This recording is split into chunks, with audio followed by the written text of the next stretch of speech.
আসসালামু আলাইকুম। কই যাও? যাইতেছি একটু ওই নদীর ধারে যাবো। নদীর ঘরে? হ্যাঁ। বাদাম খাও।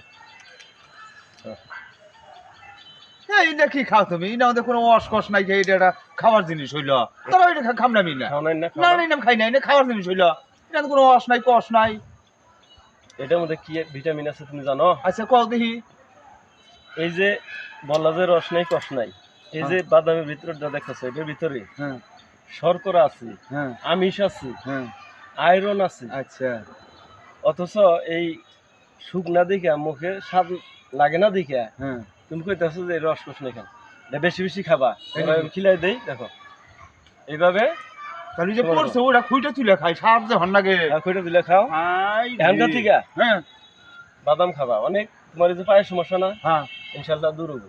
তুমি এত বুদ্ধি পাও কোনো। ধরো দাও দাও এড়ি দিলা। হ্যাঁ আরো দিমনি। ঠিক আছে।